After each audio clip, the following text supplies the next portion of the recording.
Hey everyone, so we're back with another orc video. I did a kind of high level thoughts on orcs before, and we're going to spend this video focusing on characters a little bit. So, when I talked about building warriors armies, or if I was to build a warriors army from the ground up, assuming, you decide if you're going to do like the Helmall type or more of the single model type, you look at magic, you look at scoring, and then you kind of just put in a bunch of shit to kill people. That's the main gist of it, I'd say. As I've said before, there's a lot of things in Warriors that just, and maybe chaff. Okay, you want to put chaff in there too. So you can say chaff, scoring, killing people, magic. And that's the one advantage of, not one advantage, one of the advantages of Warriors is, they don't have a BSB. They don't really need a general's leadership other than maybe dogs. Um, and so you don't have to play in the bubble of leadership, which is definitely something that the advantage is more seen on the table than if you're just looking at a list. As I've said before, you look at an orc list or even some other list, and you're like, man, look at all the stuff they have, and then you put it on the battlefield and you play with it, and maybe you're like, oh, I'm kind of restricted by the range of my BSB or by my general's leadership, or oh, if I put this unit outside of my generals, I'm at risk of needing a panic check, and if I fail, blah blah blah. So, I think there's another dimension that a lot of other armies have that you have to think about in characters, which is not just like, can I take characters that just bully people and good magic? It's uh, the BSB and leadership, and much like my warriors armies before I took Herald and the Chariot Mage, I was always talking about like where's the characters going to go, and I think in orcs for very much so. There has to be, it's very dictated, right? There's a lot of character choices, and we're going to go through some of the ones I really like, or at least like the idea of, and we'll use new recruit for that. But there's a lot of characters, and you only have 1,800 points. And it sounds like a lot, but depending on the characters you choose, that can get eaten up real quickly. And you have to still focus on, like I said, BSB, general, where they're going to go in the army, what units they're going to go in, how are they, because I feel like there's so many options and characters, and yet when you make a large character change, it has a lot of downstream effects because sometimes you buy a unit for that character to go in, and all of a sudden, if you change characters, you might not be able to put in that anymore. An easy example would be if you take a Goblin Master Mage and you're planning on putting them in a common Goblin unit, and then you say, oh, I'm going to switch to, I don't know, a Savage Orc Mage. Well, all of a sudden they can't join that Goblin unit, and you need a unit to put them in, and so on and so forth. So again, I don't have a concept for the whole army yet, but I did want to go over some characters I like and why I like them. So I just made a new list. So probably the one I like the most or have the most interest in is a Goblin King Forest on Gargantuan with paired weapons, shield breaker, and you could put a MR is probably good on him. I know I've heard some people say that MR, if you binding scrolls are just better, and I guess this would have to be something where MR just feels good. But I could see playing without it and seeing where it goes from there. Now, from an orc book perspective, why do I like this guy so much? Big reason is so he's a Goblin King, and that's the one thing interesting about orcs is they can have a lot of heroes. A lot of heroes, like 5 or 6, maybe more, depending if you spam. I'm not going to talk about spamming like cheap kings or boars or something like that, because it's not that cool to me, in my opinion. But a Goblin King only starts at 150 points. In Chaos, you have like 3 heroes max. Sometimes you get 4 if you take barbs and stuff, but for the most part, you're playing with 3 heroes, 2 most of the time. So a Goblin King, he has 4 attacks. You give him paired weapons. He has 5. So he has 5 offense 6. He has poison attacks, and he's strength 4, which are there, but you're AP 10. So for 35 points, you have 5 strength 5 poison attacks at AP 10. Pretty nice. I mean, you're only strength 4, but most other cowboys are only toughness 4 or 5, so you're running on 5s or 4s, and maybe you get a poison through, and you just he can kill a 1-up save guy, and he has 8 wounds himself. And one thing I like about the Gargantuan, what I've said before, is they still get all their crews. So this model has 21 attacks. It has 8 strength 5 poison with 1 with D3 plus 1 wounds. It has 8 strength 3, and it has 5 strength 4, AP 10, and it stomps, and it's stubborn, which gets his leadership of leadership 8, which is big because when we talk about the general's leadership or the BSB bubble, he doesn't need the general as much because he's only one lower than the average leadership 9 general. One thing I will say is when I build Orc list, I want a leadership 9 general. Whether that's an Orc warlord or a crown of autocracy on somebody, I think you pretty much have to have leadership 9 in this army. Maybe you can get away without it, but I think all the builds I'm going to play with in the beginning will have leadership 9. So I really like this build. And it's probably my #1 most interesting model I want to use. It has the feeling that it can just take over games. Like I said, it's stubborn. And I've played with a stubborn Demon Prince before, and I can tell you how good having a stubborn, big-ass model is. Lots of attacks to get through, little units. It can beat monsters. 8 wounds is tough to get through. Toughness 6 and 625. It's not that expensive. It's really not that much. I think the biggest downside to this guy is he takes up a lot of your hero's allowance. It takes up a third of it. So that's a guy I really like. If we go on the flip side to maybe some cheaper, a spammier thing, but it's still on the cheap side, would be, and I know Stanislaw of Poland loves this guy, is the Cave Nasher. You give him a lance, and then you give him a shield, I think. He comes with a shield. 150. So he's 150 points, and we're going to have to go back here. So, Cave Dasher. So the guy is a chief, so he has 3 strength 6 attacks on the charge. This thing has 3 strength 6 attacks. They're all offense 4 and 1 impact hit. So it's not easy to shoot down because it's hard target. I mean, it's 150 points. It has 3 toughness 4 wounds with a 4-up save. It flies, which is actually really good because you can't chaff it. And it swift stride, movement 6. I mean, that's not the fastest model in the world. It's fearless. It can't panic.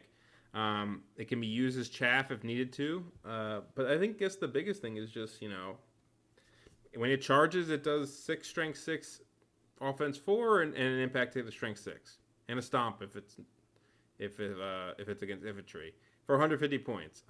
These are probably some of the more interesting ones. I've seen them before, but as far as cheap models go, you can spam guys on Scuttler Spiders and get Vanguard and Feign Flight, and I'm sure it's not bad, though they only have 2 wounds. This is also like an extra wound. That's the one thing that's pretty big is like Goblin Chiefs only come with 2 wounds, so if you put them on mounts, they become a lot better because they get more HP. Holy crap, I just saw that Wolf Chariots have 4 hit points? Wait, do the actual Chariots have 4 hit points? No way. They used to have 3, didn't they? No way. Where are they? Oh my god. Oh, they're broken. That's hella good. Oh, yeah. That's ridiculous. All right. Well, that's good to know. I didn't know that. I thought it was only the Orc ones. Okay. Anyway, I like those guys.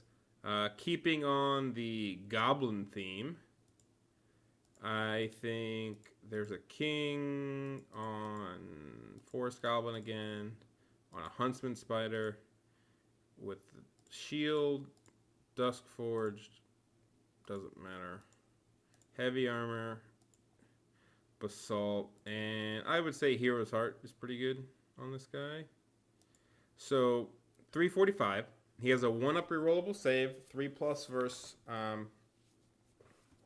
versus alchemy, and let's just see. He has 5 strength, 5 attacks, AP 3. And he's leadership 8 on his own, which is pretty good. And he gets a mount that is move 7, Strider is never bad, large cavalry. He has I want to say 3 wounds, toughness 4, nothing special on the toughness 4 side, and he has 3 strength, 4 attacks on the mount. It's nothing crazy, but it's a pretty solid cowboy. 1-up rerollable save, 5 strength 5. I mean, just on paper, just hearing his stats, that's pretty good. I'd say. Move 7, Swift Stride. I mean, there's not much more to say, but I do like the potential for, even if you don't have the other guy, I think Shield Breaker's pretty good on him if you want to save 25 points, because he is poison. And also, I think Troll Ale Flask is pretty interesting. A Strength 5 auto hit is worth If you think about like Hero's Heart, right? Half the points it gives you an attack and makes you strength 5. This is an auto hit. It's AP 10. I don't know. It's kind of nice. I like Troll Flask a lot as an item, but maybe you might run out of character points too fast. But I think this build is pretty cool. You still have about 50 points technically if you really want to deck him out with anything like Troll Flask or Lucky Charm for every rollable saves. I don't even know what else you would give him, to be honest with you. Dragon Staff. I don't know. He starts becoming a little too many points maybe at that point. But I do like this guy as well. And there's other versions of it where you can get 1-up saves. You don't have to just keep this single guy. Let's see what else we got. There's a lot of Orc Warlord builds. Not a lot. I mean, he's just a strong... You take him if you want Leadership 9 without taking Crown of Autocracy, at least my opinion. And you can keep him real cheap. You can keep him not even just a common guy. I've seen this build before. Just like this, 290. Cheap, Leadership 9, tanky, 4-up ward, 5 strength, 6 attacks if he's in a unit with ranks. Not bad to stick in like a Savage Orc block just to be tanky. If you want a fighty Orc hero to go with him, you probably want to make this one Feral because 30 points for Feral. And the ward save is pretty good. And then you can give him light armor and Essence of Mithril. So he's 2+, 5+. And with Battle Focus, 3 attacks. And give him a great weapon. Very solid. Did I make him BSB? No, I didn't. So pretty solid model for 260, I'd say, if you need a BSB. Good in Ferals, of course, because... And you can give him MR if you want to. There's other... You can add stuff to him. But just like as a base model, a 2-up, 5-up save hero... It's toughness 5. I believe it works for toughness 5 the heroes. For 260 points and your BSB. And he's 3 strength 7 battle focus. That's pretty good, I'd say. Doesn't give you the 18-inch bubble with some people can get. Yeah, I mean, look at this. I mean, it's only defense 4, but who cares? Just 3 strength 7 is pretty good. Oh, he's only strength 6, sorry. Oh, 7 if he's born to fight and he's in a unit, which he will be. That's the whole point of the whole thing. All right, who else we got? So those are some options. I like the Omen of Apocalypse guy, which would be a Feral probably, because you want the battle focus. And then you take Omen, and I guess maybe he has... Your other guy wouldn't have the Mithril, that he would have it. It's like 400 some points. You can take Potion of Swiftness. It's a cool item, that one. I know that... What else is a pretty interesting one? Feral Orc Chief on a Wyvern with just, like, Great Weapon. Or Lance, whichever one you want to do. Probably doesn't matter. Lance, maybe. And just a cheap, how much are they? They're like 3 something with the items you're going to give them. Again, the same stat line. Then you go look at the Wyvern. 4 HP, so it's an extra HP. Res 5. Flies. I mean, I don't know what... It counts towards big and nasty, which kind of gets in the way of some of the stuff I wanted to do. Can't join units, but that's fine. It's move 8.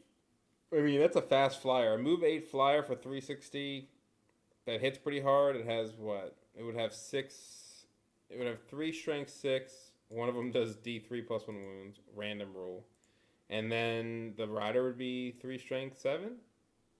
So it's pretty fighty on the charge. It's funny because the Cave Nasher guy does almost as many attacks. I mean, the Nasher is almost as good as this thing. Also, it's AP 3. That's cool. Oh no, it's strength 6 before it's AP 3. I thought it was extra for some reason. Yeah, they seem really cool and annoying. I don't know why people use them more. Maybe because they kind of get into your hero points. Like, it's really, I feel like a lot of this is hero points. Because you put 2 of these guys in, you're at 700. You can't take the spider guy because you need to fit magic and lords and stuff like that. So perhaps that is part of the reason you don't see them more. And part of the quandary of, like, you look at orcs and you're like, oh, how do they, there's only 1,800 points in heroes you can have. As far as magic is concerned, I'm not going to go too much. You can have a Goblin Witch Doctor that's a level 4, or a Master Mage, the same with a Shaman. Counter Autocracy Binding Scroll is pretty good for a Savage Orc Shaman. If he's on shamanism, because then he's pretty tanky, because he can do the only wound him on 5+ stuff. He can kind of hang in ferals. Again, this is the part where the units you have to put them in dictate some of the items you take, right? If you have a big unit of ferals with a fighty BSB in your mage, I mean, it's a little, not really risky to have it all in there because it's very tough to go into that unit, but, you know, you need a spot for them. On the other side, I've seen people take Goblin Kings with equipment where all they go is these two. So you take a shield for parry. So you're at 280 points. You get a leadership 9, 18-inch range general that that can vanguard one of your units. So if you're taking the vanguard thing, it works well with that spider hero, the little one, because he can vanguard with the unit and leave it, kind of like a hunter, and just get in front of a unit if he wants. It gives an 18-inch bubble of leadership, and if you want to go double bubble, you can go BSB on your Great Green Idol. I'm not a huge fan of it. I can understand it because it's the only way to get double bubble, a bubble BSB and a bubble general. But it's kind of scary to me because I feel like part of the Great Green Idol's charm is that it's just a tough model and people have to deal with it. And after you throw everything into it, you get like 365 points. And this makes him 655 points. So it's like almost double his cost if he dies, and it just makes you play like a bitch. I feel like I'd rather not do that, but it's an option. It's not something I've totally written off yet. I actually kind of like the idea of the opposite, where if you're gonna go the spider hero and double idol, for example, I think the chief version, where the chief takes this item, chief BFB, because I like this version a little bit more, maybe, because I think the BSB is more important than the general when it comes to like the spider and the 2 Great Green Idols, because they're leadership 8 base, so just having the BSB seems more important than being +1 leadership. And you can still have a general. I mean, you can still have a general that sits up there. This is also not bad if you're taking the Fanatics. You kind of want to get the most out of this guy, right? So if you pay 90 points for this item for 6-inch extra range, getting the Vanguard on a big Fanatic unit is pretty nice as well. And you can Vanguard this guy back to safety. Safety could be a common Goblin unit. It could be a unit with Banner Discipline. It could be, I've seen people do a skirmishing unit of Goblins like this. And then they put maybe Banner of Discipline, and they just have 20 bodies for a little bunker for 225. You can put, if you have a shaman, this is probably a little better. Not a shaman, like a witch doctor. And your Banner Discipline, you're steadfast in the woods. A lot of solid stuff here with this type of thing. So let's talk about magic for orcs. So orcs are, I think it's very clear you typically want a master, and you're probably going to be a master of Thom or master of shamanism, and sometimes both. I do like shamanism a lot in orcs, especially if you're going a little more aggro, because I just think the buffs are really good for like big savages and the spider. I mean, shamanism on that spider character, besides Res 7, which is really good, just, +1 strength on the 20 attacks that he has. It's just, most units don't have 20 attacks, and get to 20 attacks where strength 5 to 6, which is a really big jump, or even strength 5 on the shield breaker portion is really nice. But I think there's, if you take away the master mages, you're left with kind of, if you want to add supplement adepts to it. I think chariot adepts or chariot apprentices are probably the way to go. So if you think of an orc guy, let's say you have a master Thom, you have an orc board chariot, and then if you want to take paired weapons, because he's like 2 strength 4, isn't he? So he'd be 3 strength 5 on the charge with paired weapons. I mean, first off, being 3 strength 5 on the charge is pretty good. I don't think anyone's going to complain about that. AP2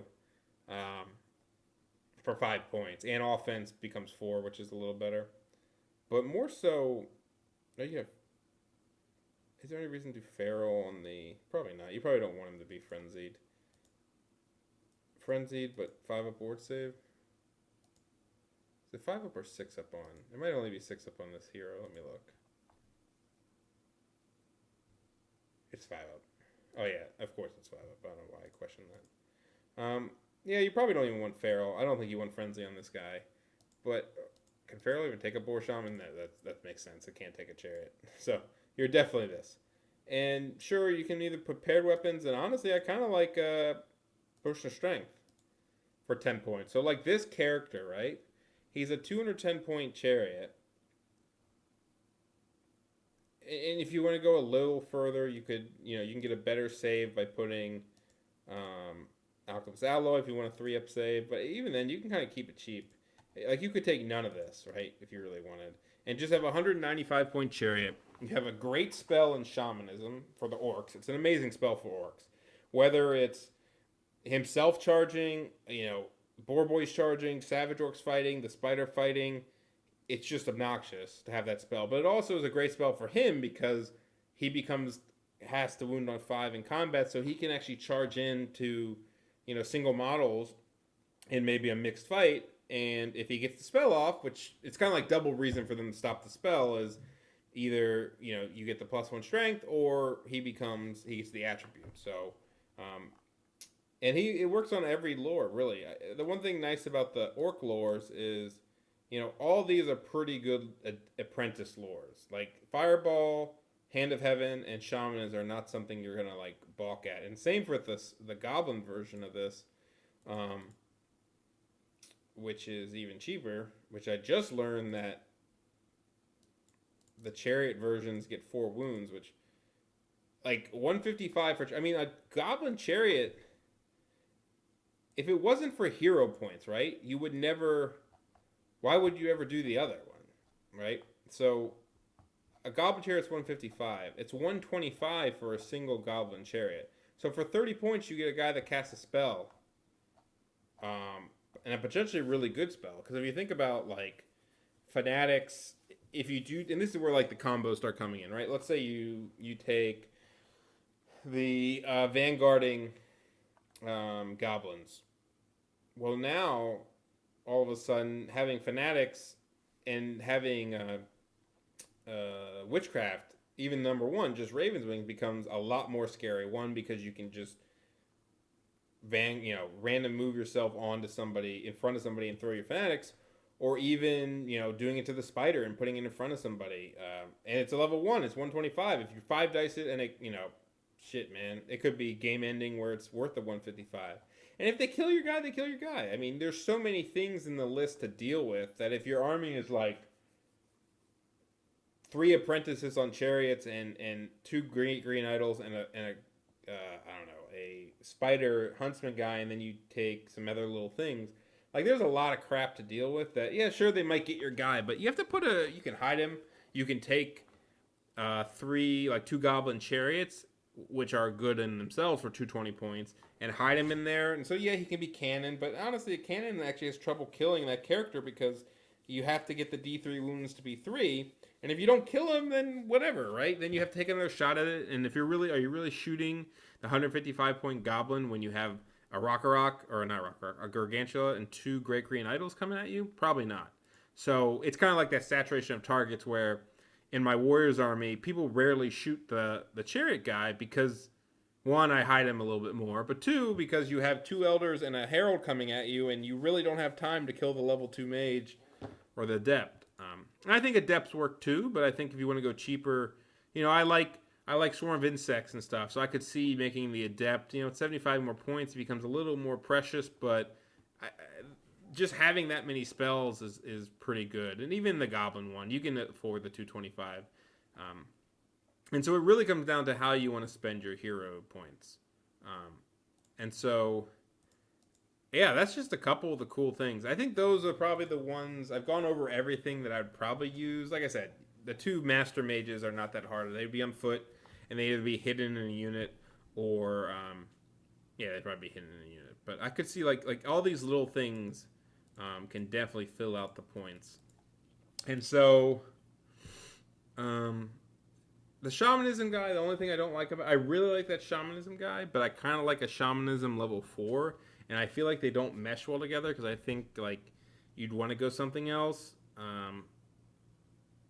So that's kind of like disappointing. Like I lean towards a master shamanism just because I really like all the buffs and I really like totemic summon. I think it's a really annoying spell turn one, and maybe, and that's why I think people take Thom. The new thing is like Shamanism, Thom, Master. I think it's a lot of investment points wise, especially when you want to take fighty stuff. But now you're dealing with like comets, and you're dealing with, so it's a lot of buffs. But then it's like comets and totemic summons. It's really, if you want to play in the corner, it's not easy because they have two spells that can kind of start messing with you.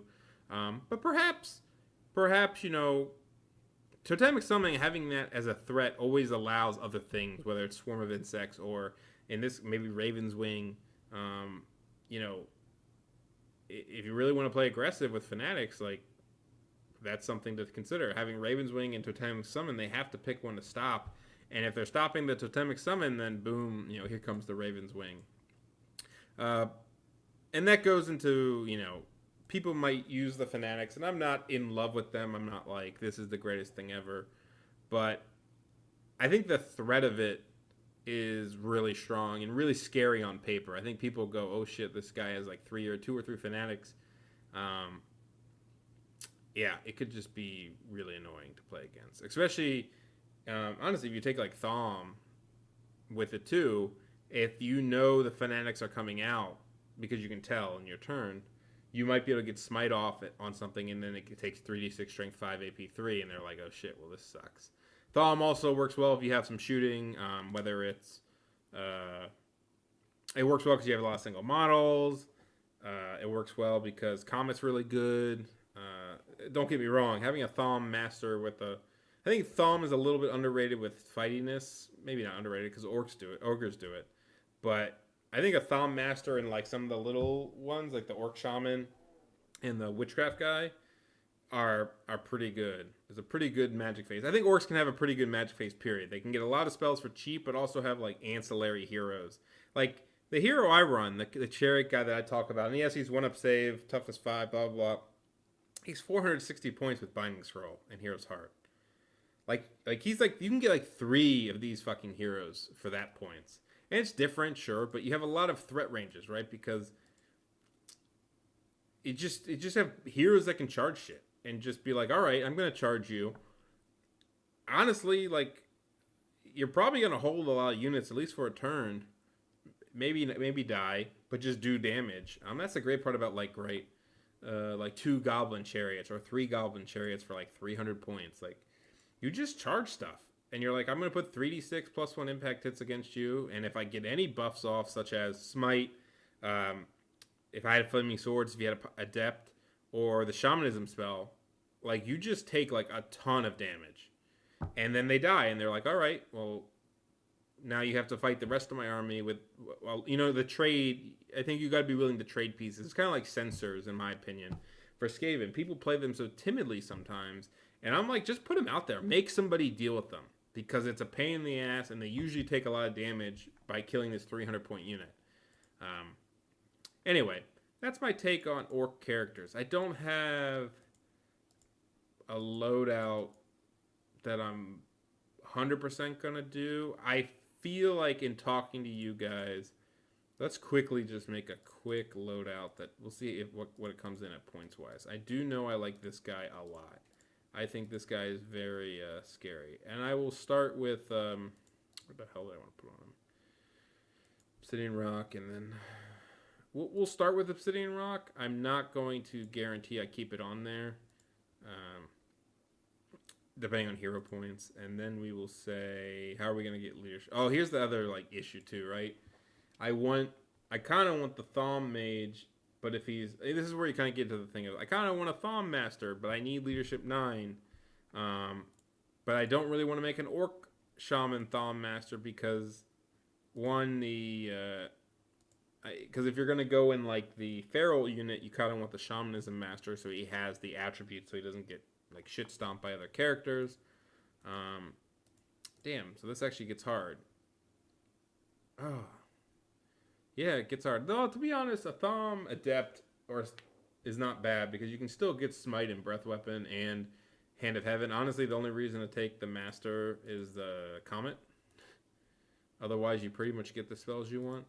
So let's just go this way. Let's just see what points we come out with. So he's going to be Feral. He's going to be a Master of Shamanism with, sure, we'll get paired weapons for now. This is stuff we put in. This is our leadership 9. Alright, and now we need a BSB because I don't want it to be...